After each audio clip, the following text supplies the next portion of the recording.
بسم الله الرحمن الرحيم. كأس العالم قطر 2022 وده كأس العالم رقم 22 في تاريخ البطولة. عايز اتكلم بسرعة عن المنتخب الانجليزي، منتخب انجلترا.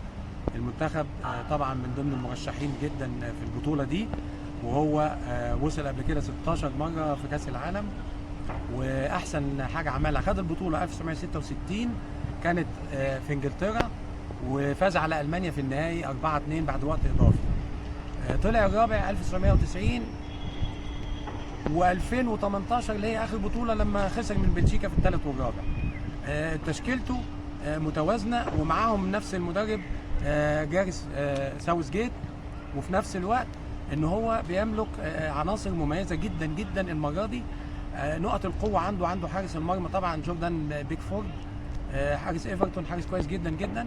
عنده في خط الدفاع خبرات كبيره جدا، رغم ان ماجواير مدافع مانشستر يونايتد ناس كتير مش راضيه عنه قوي، انما جنبه جون ستون وعنده لوك شو وعنده ارنولد في الطرف اليمين، عنده وولكر، مجموعه كويسه جدا.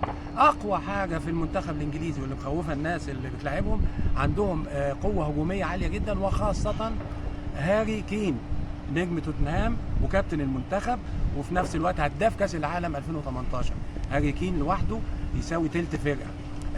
معاه طبعا مجموعه كويسه جدا هجوميه، سواء فودن، سواء رحيم ستيرلينج، جريليتش.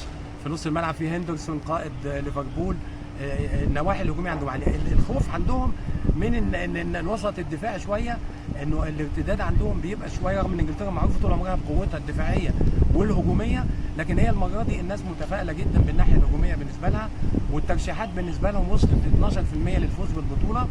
الاكيد بالنسبه لي ان انجلترا هتوصل لدور الثمانيه، ده ابسط حاجه هتوصل لها، وفي نفس الوقت ان هي هتقدم لنا كوره كويسه. ان شاء الله نتقابل مع منتخبات اخرى ونتكلم عنها ان شاء الله.